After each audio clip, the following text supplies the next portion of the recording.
ndangamuntu nuko gahunda zimeze. Bwana Nepo dushime kuri uyu mugoroba mu Bwongereza shampiyona yagombaga gusozwa n'umukino uhuza Manchester United n'ikipe ya Everton waberaga Old Trafford kuri Theatre of Dreams. Ikipe ya Man U yakira ikipe ya Everton n'umukino umutoza wa Manchester United Ruben Amorim yari yabanjemo Sen Lemans mwizamu Lenior na Matis Delit na Luke Shaw akina aba defense ya batatu nabo batatu bari barimo Nusaili Mazraoui, Casemiro, Bruno Fernandes na Patrick Dorgu bari bari aho ngaho nyine birumvikana imbere ari bane. Hanyuma Brian Mbeumo na Amad Diallo bafatanyaga gusatira ariko bari nyuma ya Joshua Zirkzee akaba ariwe wari rutayiza mu Manchester United yari ifite mwizamu rya Everton yari ifite Jordan Pickford teye ubwoba cyane imbere y'umutoza w'ikipe y'igihugu yamubwiye ko ariwe nimero ya mbere kandi bidashidikanywaho. Makokin na James Tarkowski bari bari umutima defense. Vitali Mikolenko na Simus Coleman nibo bari bari inyuma kuri gatatu na kabiri. James Garner, Idris Gana Gueye hagati mu kibuga. Imbere yabo hakinaga Jack Grealish, Kelman Dawes Bali Hall mu bicyano z'umupira uwo bita Ilman Ndiaye nawe umutekinisiye cyane bakinaga inyuma ya rutayizamu Tierno Bari. N'umukino ku munota 13 ikipe ya Everton yabonye ikarita y'umutuku nyuma yuko hari habaye ibintu bidasanzwe rugangura bitabaho gashya insolite n'urumva uwo umuntu hawe ikarita y'umutuku ngo ashwanye n'umukinnyi mugenzi Idris Gana Gueye hari ku munota 12 w'umukino yirukankana umukinnyi bita Brian Mbeumo wa Manchester United amwambura umupira hari mu rubuga rw'amahina rwa Everton. Umupira arangije arawusunika mu kusunika ngo yarazi ko ahaye uwo bita Michael Keane. Michael Keane agira hesitation ntiyahita yagera umupira birangira Man U yarekuyemo ishoti rikomeye cyane ya Bruno Fernandes ariko umupira utahanze. Uwo bita Idris Gana Gueye umunya Senegal yaje abwira Michael Keane arambwira ati ariko wowe uri serious ubwenge cyangwa turi mu rubuga rw'amahina mbashe gukuraho umupira Brian Mbeumo murabona ni igifaru kugira ngo mwambare byonyine ibintu nkwaye imbaraga ndawugusunikira kugira ngo wegere uje kukoraho urimo na sita uramanga baradutsinze igitego kubera aho. Michael Keane arambwira ati nundi munsi ntuzanyinisha ntago ari wonyigisha gutoza. Uwo bita Idris Gana Gueye samurambikamo urushirwo mwitama ariko bya bindi abakinnyi nyine basunikana umusifuzi aravuga atereka ngukubita ikarita y'umutuku. Ntago byari berutse ko nyine ko abakinnyi umukinnyi yabona ikarita y'umutuku arwanye n'umukinnyi mugenzi bakinana mu ikipe cyane pe. Tony Harrington yayisamuka cikareri ikarita aravuga ati byo mu biganire. Ibyo rero byatumye umukino usa nkaho abantu bawuhindeye igitekerezo byari bikira ubusa ku busa. Abantu baravuga ati noneho ya Everton itarize n'ubundi kuri butsindire Old Trafford muri iminsi yamaze iminsi ikipe yitwara neza none yibonye ikarita y'umutuku abantu baravuga ati noneho ni match igiye korera Manchester United ariko siko byagenze ahubwo Man yariye n'igitego ku munota 30. Hari ikintu umuntu yabwira abantu kuri iyi match kuko hari ibyo abantu babibaza. Reka duhere wenda kuri iyo line-up y'umutoza Ruben Amorim cyane ku buryo asanzwe akina urebye ni nabwo yari yagiye agarura equipe n'ubundi ntikunda guhinduka abandi bazara abasimbura. Mbere y'igitego na mbere ya karito wabonaga Manchester United hari uburyo yagiye igerageza kuko niyo karito yavuye kuri attack ya Manchester United. Ariko wabonaga ko mu mikinire hari kubura service z'abakinnyi babiri Benjamin Sesko mu kirere ndetse na Mateus Cunha kuko no mukinnyi uzi kwishakira inzira la penetrazi kugumana baro ashobora kuba yayitwara igihe runaka gategereza abandi bakinnyi nka Mbeumo ndetse na Amad Diallo bakaba baba bien positionné akaza kubakinisha baro. Bura ni kimwe mu byafasha sibyo kuba Bruno yakwani mu mukino wa equipe ariko n'ubundi kubera ko abakinira hafi ya Casemiro akina nka box to box urebye mu buryo bwa animation yewe na formation bisaba rero ko Mateus Cunha asa nk'ari we udirije abari abakinnyi b'imbere kubera ko afite izo carte zo kugumana baro n'ibindi. Ku misinga w'abakinnyi babiri uhita ubiboneramo ikintu cya karite ku bakinnyi ba Manchester United. Urebye Joshua Zirkzee mu minsi yashize Seska hari kenshi na Sesko ari ryatabanzamo bikaba ngombwa ko n'ubundi bamubanza kuri bench yaza akaba ari uzusimbuye. Joshua Zirkiza umwaka ushize nta mibare yari afite myiza n'uyu wabonaga ko uyu mugoroba bigoranye n'umukinnyi kwisanga muri iyi mikinire y'abagenzi be biragorana cyane. Reka ngaruke ku kantu gakomeye mu minsi ishize haciye iminsi nk'itanu Dwight York ni legend wa Manchester United yahoze ari rutayizamu ari mu kiganiro n'itangazamakuru bamutumiye mu busesenguzi yagarutse ku ijambo rikomeye. Baramuhaje ati ko Benjamin Seska avunitse kandi Manchester itajya ku isoko ngo ishake rutayizamu mu bahari wakoreshwa n'indi. Atanga igitekerezo cy'uwitwa Chidobi Marti. Kubera iki? Aravuga ati Manchester United mu mikinire yayo ni ekipi ikina low block, ni ekipi ikina imipira miremire.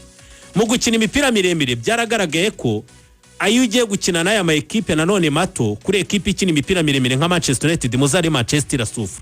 Manchester ikina ryari? Iyo ikina n'aya ma ekipe ahererekanya udupira kuko baba bahererekanya bakora muvoma ari nkoreho ngende usanga ayo ma ekipe afite ama espace adversaire ashobora guprofita. Niyo mpamvu mwabonye Manchester igora Chelsea, igora ikipe ya Liverpool, Manchester United itsindwa na Arsenal ariko byagoranye ukabona yihagazeho no kuri Tottenham Hotspur. Kubera ko niyo ama ekipe akina agatanga ama espace Manchester akayakiniramo. Ariko kuri ama ekipe akina low block agakina na block usanga bigora Manchester United. Kubera iki?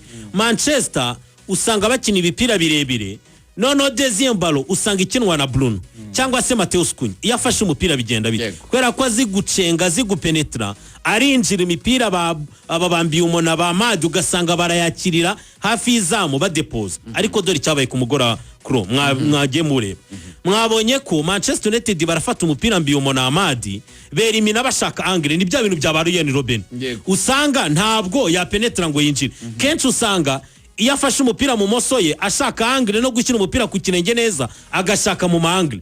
Kandi uri gukina na Everton yakoze iki? Yakoze ama block. Dore ikindi kibazo cyavutse muri remplaçant mu mutoza Robin Amorim yakoze amayeri ukuyemo Casemiro. Mwabonye ko imibare iragaragaza ko Casemiro yavuye mu kibuga Manchester United idatakaje umukino itsindwa igitego. Bivuga iki cyane? Uitwa Casemiro abantu bavugaga bati kuzana Kobe Mayino ni byiza ariko nasangemo Casemiro. Yagomba gusangamo Casemiro. Abantu baravuga bati yagakwiriye kuba yasanzemo Casemiro none bakari imbere Bruno Fernandes agakina kwicumi urimo neza kuko Bruno yaba ari kwicumi asavinga abakinnyi batatu. Kuzana Mason Mount ni byiza kwera ko Mason Mount uramushakamo cya service y'amakrosi uyu munsi ntabwo Amadi Diallo usanga ari atanga washaka gushota no gutanga twa dupira ducaracara hari hasi ducasi muri box. Ufite Mount ukagira Amadi na Mbyuma wagomba kwataka ko zirikize byari byanze ukagira na Bruno wegereye babakinnyi za deuxième ballon akajya zikina ariko akazikinira hafi izamu bigatuma n'abakinnyi bawe bari mu maguru y'aba defenseur.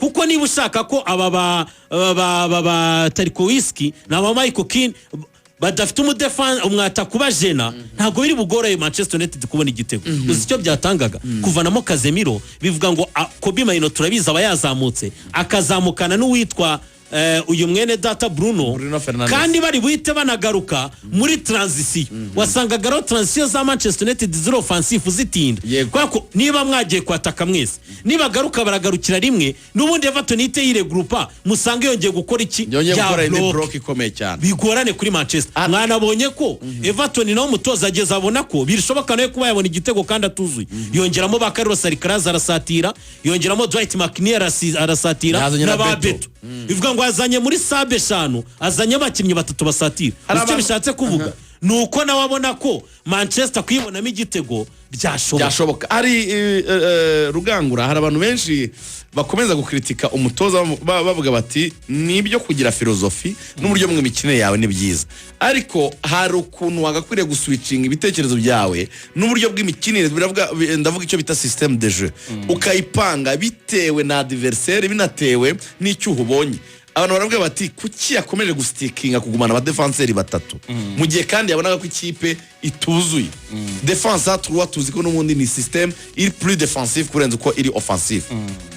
Wowe urabitekereza iki? Ngira ngo uburyo bw'imikinire abantu benshi ngira ngo muri football moderne gerageje kwegera abatoza bagenda bagusobanurira impamvu bashobora kuba bakina uburyo bw'imikinire ariko nanone ugasanga abanyamupira barakubwira bati burya formation cyangwa se uburyo ugomba guhagarika abakinnyi mu kibuga n'uburyo ugomba kwandima umukino wawe ibi ngibi ugomba kubikora unakurikije mu by'ukuri amayeri cyangwa se n'uburyo uwo muhanganye nawe yahagaritsemo abakinnyi naho akomeye atari ukubikora gusa pour kubikora ngo nibwo buryo bw'imikinire. Usanga rero nk'abatoza basa nkaho bakiriho biyadapta bakiri bashya navuga muri mu ma equipe nk'aya ngaya bafite izina rikomeye cyane. Ubusanga aricyo kintu basa nkaho bazira kuko byanze bikunze abajya kugereranya iyo ma equipe nk'aya ngaya akomeye ari gutsindwa abantu batangira kuyagereranya n'igihe yarakomeye bakavuga bati igihe cyacu cya Ferguson twakinishaga iyo wenda Ferdinand abaga ari kumwe wenda na Vidic n'urugero wenda ba Nepo bari aho ngaho abakinnyi bandi bakomeye bari hafi aho ngaho wabonaga twabikora iyo rero ukagerageza kubihindura usanga bitera ikibazo. Nk'ubu ngubu amurimo wenda ashobora kuba yabikora murabyibuka bwari bwo buryo bw'imikinire bwa Ronso muri Leverkusen iyo ushatse kubizana ngo bigerageza muri Real induru zitangira kuvuga iri gukubitwa. Ubwo rero ngira ngo ni ikibazo cy'imyumvire mu by'ukuri ku batoza biganjemo abakiri batoya kuko abatoza baracyari abajena benshi byo gushaka kwemeza vuba bikarangira rero umusaruro ubaye mubi ari nacyo kiri kubakora. Icyatumaga abantu bavuga gutyo Nepo bavuga bati Luksho nta kintu yarakirimo aratanga yagomba kuba yavuye mu kibuga bamugani yaramprasima wavugaga akaba ari usibirwa na Kombemeno agakina defense y'abakinnyi bane byanashobokaga na Zirikize n'umushaka akagumamo ariko muri kuko defense akaguma ari Niyoro uri muri axe centrale na Matiz Delite noneho imbere ubwo ukawongeyemo mediateur ukaribera Bruno Fernandes noneho bakajya kuba benshi imbere kuri iki kintu uvuga iki ni defense à 3 kubera uburyo ituma usufura umupira kenshi Manchester United kubera kutizera na mediane yayo nyuma yo mutoza atabonye uyu musore Carlos Bariba kenshi Manchester ntinyuza imipira hagati usanga imipira yabo bashaka kwica ku ruhande cyangwa se akaba long pass amapase maremare.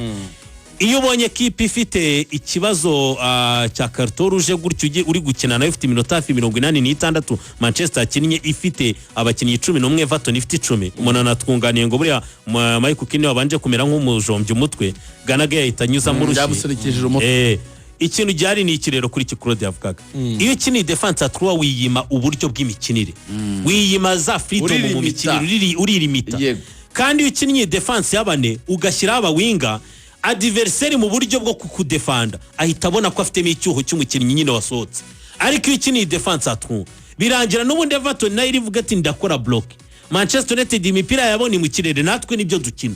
Manchester imipira ica hasi ni mikeye nta bawinga bafite batuma batumenasa reka natwe dukore block no mu bafullback bacu dukore block. Kuri iki kwizigira avuga uziko niba utegereje yuko Diogo Daruzanye akina yo couloir yose Diogo ntarenga n'ubundi kenshi muri mediane ko arahengetse tubanze tubyemeranye mu gwengeka nago wizeye ko ayo makuru azahindura neza no kuzajya guhindukiza umupira agashyira mu kuguru kwe dejo mu fullback umwegereye niba ari Siam Scorman yamaze kumubuza kuza gutanga umupira birangira ugaruye hagati mu kibuga bigashaka ba Bruno birangira muri imikinire yawe Bruno noneho atari bubone n'uburyo za service zo kwanima equipe umukino bidakunda kubera iki uziko birangira Bruno ari gutera amashoti ya kure aterera imipira hagati mu kibuga kubera iki ntabwo ari kubona abakinnyi bafunguye ama espace ngo abakinisha imipira bimwe dusanzwe tuzakora ntabwo biri gutuma niba Ramad atwara urwo ruhande ngo atwara umukinnyi w'umufullback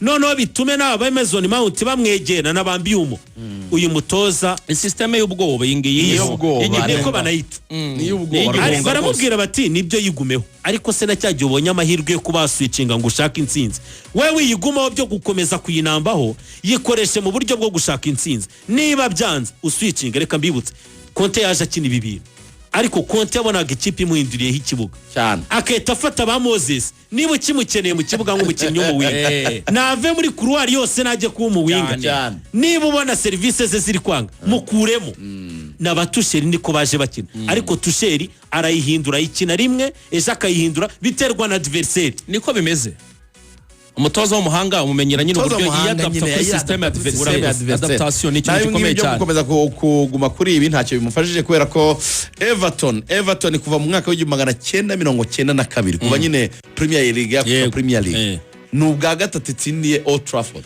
Yabiherukaga 2013 yaheruka 2013 insinzi nyine ya nyuma yari 2013 nabwo itsinda manu kimwe plus mu myaka yarishize ukuntu ingana. So uyu mutoza yagiye mu itangazamakuru baramubaza bati wowe wabonye ari kimuzira. Fabrizio Romano reka nze ndebe interview yari yashyizeho ya Ruben Amorim aravuga ati uyu mutoza Ruben Amorim yavuze ngo we have new bad feelings nago bimeze neza cyane. The way we started the game as we didn't understand how we should play against 10 men. Everton deserved to win the game and I'm frustrated. Ati ndababaye cyane. The understanding of every situation of the game was not there. As then the quality near the box to not there. Urumva? When we are not at top level of intensity, you can see that immediately. Then when we are not, we cannot win important games in this way. I'm really frustrated with the way we played the game at home with Old Trafford waiting for us to step up. We had to understand what happened with the other clubs, looking at the table and feeling everything, but then the way we presented this game from the first minute is really frustrating. Nicyo ngicyo n'ubundi bagomba kureba kuri table bakamenya ko Man City yatsikiye bakamenya ko ikipe ya Manchester gutsinda ari bubi ya kane gutsinda ikabijya kane. Ibyo byose bagomba kubireba ariko they didn't do anything. It was so frustrating. Nuko nguko byarangiye rero umukino bawutakaje. Turagaruka tuganira muri Champions League tuganira kuri El Merreikh n'ikipe ya Kiyovu Sport na Marine ndetse na Apple Football Club.